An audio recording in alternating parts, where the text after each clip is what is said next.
Praise the Lord. கிறிஸ்துவுக்குள் எனக்கு மிகவும் பிரியமான என் அன்பு சகோதர சகோதரிகளை, ஆண்டவராகிய இயேசு கிறிஸ்துவின் நாமத்தினாலே உங்களுக்கு மிகுந்த சமாதானமும் நல்ல சரீர சுக பலமும் இருதயத்திற்கு மிகுந்த ஆறுதலும் உண்டாவதாக என்று நான் உங்களை வாழ்த்துகிறேன். ஆண்டவர் உங்களை ஒருபோதும் கைவிடவே மாட்டார். உங்களை குறித்து அவர் விசாரிக்கிறவராய் இருக்கிறார். ஆகவே உங்கள் கவலைகளை எல்லாம் அவர் மீது வைத்துவிடுங்கள். ஏனென்றால் நம்முடைய கவலைகளுக்கும் கண்ணீருக்கும் சரியான தீர்வு விடுதலையும் அவரிடம் மாத்திரமே உள்ளது. அதனால தான் படித்தவர்கள் கூட, பட்டம் பெற்றவர்கள் கூட ஆண்டவரை தேடினால் அவர் என் இருதயத்திற்கு மிகுந்த ஆறுதலை தருவார் என்று உணர்ந்து அவரிடத்தில் வருகிறார்கள். நீங்களும் தேவனிடத்தில் உங்களை ஒப்பு கொடுத்து எனக்காக யாவையும் செய்து முடிக்கிற அவருக்கு ஸ்தோத்திரம் என்று சொல்லுங்கள். உங்கள் காரியங்களை கர்த்தர் இந்த நாளிலே வாய்க்க செய்வார். உங்களுடைய சகோதரனோ சகோதரியோ ஆசீர்வாதமாய் நல்ல உத்தியோகங்களில் இருக்கிற போது நீங்கள் அவர்களை குறித்து சந்தோஷப்பட வேண்டும். இரண்டாவது, ஆண்டவருக்கு அவர்களுக்கு கர்த்தர் கொடுத்த கிருபைகளை நினைத்து ஸ்தோத்திரம் செலுத்த வேண்டும். அப்படி செய்யும் போது நாளைக்கு ஒரு நாள் அவர்களிடத்தில் ஒரு தேவைக்காகவோ அல்லது ஒரு உதவிக்காகவோ நிற்கிற போது நம்ம தலை நிமிர்ந்து அவர்களிடத்திலே நிற்போம். இல்லை என்று சொன்னால் அவர்களை குறித்து எரிச்சலோடோ பொறாமையோடோ அவங்க உயர்வை உங்களால் பொறுத்து கொள்ளாமல் இருப்பீர்கள் என்று சொன்னால் அவர்களுக்கு முன்பாய் ஒரு தேவைக்கென்று நிற்கிற போது உங்கள் மனசாட்சி உங்களை குற்றப்படுத்தும். ஆகவே அவர்களிடத்தில் உதவிக்காக கையேந்தினாலும் குற்ற உணர்வோடு கூட நீங்கள் தலை குனிந்துதான் நிற்க வேண்டியது வரும் என்பதை நான் வேதத்திலிருந்து உங்களுக்கு சொல்லுகிறேன். தொடக்க நூல் ஆதியாகமம் 37ஆம் அதிகாரத்தில் யாக்கோபுடைய 11வது மகன் யோசேப்பு, அவன் பிரியமானவர்களே தன்னுடைய வயதான காலத்தில் பிறந்த மகனானதுனால, அதுவும் தான் நேசித்த ராக்கேலுக்கு பிறந்த மகனானதுனால யாக்கோபு யோசேப்பிடத்தில் மிகுந்த அன்பு பாராட்டினார். அது நிமித்தம் 11 பிள்ளைகள், அதற்கு பிறகு ஒருவன். இந்த 12 பேரில் யோசேப்பை அவர் அதிகமாய் நேசித்து பல வர்ண ஒரு வஸ்திரத்தை தைத்து கொடுத்தார். இதை மீதமுள்ள சகோதரர்களால் ஏற்றுக்கொள்ள முடியவில்லை. எங்கள் தகப்பன் ஓர வஞ்சனையோடு யோசேப்பை மட்டும் விசேஷமாய் கவனித்துக் கொள்ளுகிறார், எங்களை எல்லாம் கண்டுகொள்ளாமல் இருக்கிறார் என்று சொல்லி யோசேப்பை பகைத்தார்கள். பகைக்க வேண்டும் என்றால் தகப்பனை பகைக்கணும். தகப்பன் தான் அந்த காரியத்தை செய்கிறார். ஆனால் அவர்கள் யோசேப்பை பகைத்தார்கள். ஆனால் யோசேப்பு அதை எதுவுமே கண்டுகொள்ளவே இல்லை. அதற்கு பிறகு ஆண்டவர் 2 சொப்பனங்களை இந்த யோசேப்புக்கு கொடுத்தார். அந்த 2 சொப்பனங்களையும் தன் தகப்பனிடத்திலும் தாயிடத்திலும் தன் உடன் பிறந்த சகோதரர்களிடத்திலும் அவன் வெளிப்படுத்தினான். அப்பொழுதும் அந்த 11 சகோதரர்களும் யோசேப்புக்கு எதிராக முறுமுறுத்தார்கள். நீ எங்களை ஆளுவாயோ, நீ எங்களுக்கு தலைவனாய் இருப்பாயோ என்றெல்லாம் கோபமாய் பேசி இந்த யோசேப்பை பகைத்தார்கள். ஒரு கட்டத்தில் அவனுடைய தரிசனங்கள் நிறைவேறுவது எப்படி என்று பார்ப்போம் என்று சவால் விட்டு அவனை ஒரு குழியில தூக்கி போட்டார்கள். அதற்கு பிறகு அவன் மேலே இறக்கப்பட்டு 20 வெள்ளி காசுக்கு இஸ்மவேலரிடத்திலே விற்று போட்டார்கள். அதோட யோசேப்புடைய கதை முடிந்தது என்று இந்த சகோதரர்கள் நினைத்தார்கள். கிட்டத்தட்ட ஒரு 22 23 வருஷங்களுக்கு பிறகு அதே யோசேப்பை சந்திக்க வேண்டிய ஒரு நிலை வந்தது.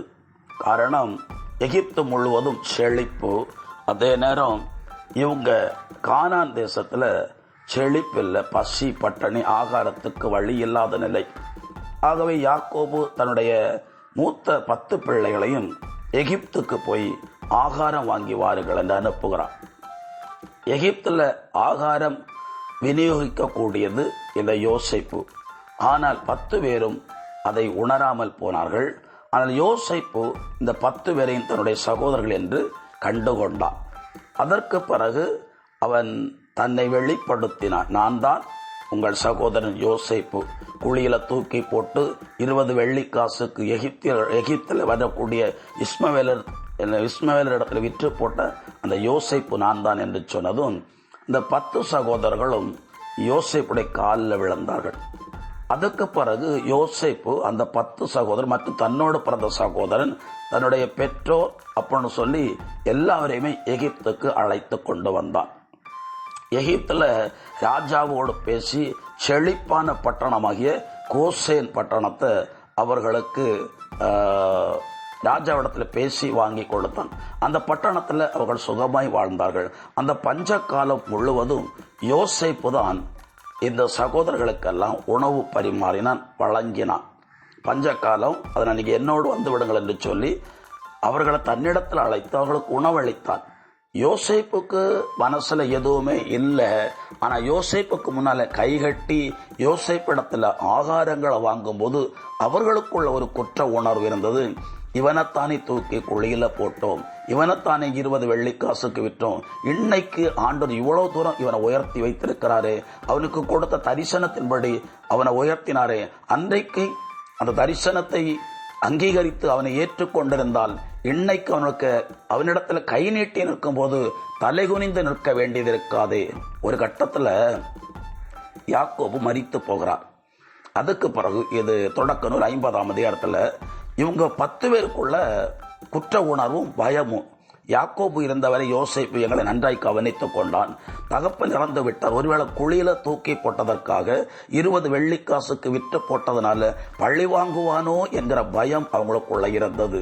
எதனால என்ன சொன்னா, ஒரு காலத்துல யோசேப்பை அங்கீகரிக்காமல் போனதும், யோசேப்புக்கு தேவன் கொடுத்த தரிசனங்களை சந்தோஷமா என் சகோதரனை ஆண்டவர் இப்படி உயர்த்த போகிறார் என்று சந்தோஷமா ஏற்றுக்கொள்ளாத மனநிலையோடு காணப்பட்டதும் இன்னைக்கு கடைசி காலத்துல யோசேப்புக்கு முன்னால நிற்கும் போது அவர்களுக்கு ஒரு குற்ற உணர்வை கொண்டு வருகிறது.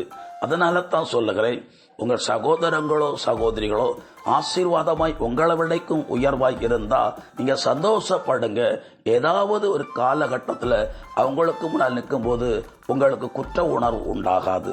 இல்ல நீங்க அவங்கள பழித்து பேசி அவங்க நல்லா இருக்கிறாங்க, நான் கெட்டு போயிட்டேன் என்று நீங்க சொல்ல சொல்ல நாளைக்கு ஒரு நாள் அவங்க கிட்ட போகும்போது உங்க மனசாட்சியினால நீங்கள் பாதிக்கப்பட்டு குற்ற உணர்வோடு கூட தான் அவங்க கூட பேசுவீர்கள், அவங்க கூட நடந்து கொள்வீர்கள். அவங்க எந்த காரியம் செய்தாலும் அவங்க கூட நின்னாலும் கூட உங்களுக்குள்ள ஒரு குற்ற உணர்வு இருக்கும். இந்த சகோதரத்தை தானே நான் ஏற்றுக்கொள்ளாமல் போனேன், வெளியரங்கமாய் வெளிப்படையாய் அன்பு காட்டாமல் போனேன், அவங்களுக்கு இருக்கிற வசதியை கண்டு பொறாமைப்பட்டு நான் அவங்கள பல இடங்களில் அவமானப்படுத்தக்கூடிய விதத்துல நான் நடந்து கொண்டேனே என்று சொல்லி ஒரு குற்ற உணர்வு அவங்க கூட நிற்கிற போது உங்களுக்கு உண்டாகும். இந்த குற்ற உணர்வு உண்டாகாம இருக்கணும். சகோதரங்களோட நிற்கும் போது தலிநிமிர்ந்து நிற்கணும். அப்படின்னா உங்க சகோதரங்களை நல்ல மனசோட, அவங்க உங்களை விட அதிகமா படித்திருந்தாலும் சரி, நல்ல உத்தியோகத்தில் இருந்தாலும் சரி, நல்ல வருமானத்தோடு இருந்தாலும் சரி, நல்ல இடத்துல ஒரு வாழ்க்கைப்பட்டாலும் சரி, அதற்காக சந்தோஷப்படுங்கள். நான் இப்போ உங்களுக்கு ஒரு வசனத்தை வாசிக்கிறேன். திருப்பாடல்கள் 35ஆம் அதிகாரம் 27வது இறை வார்த்தை.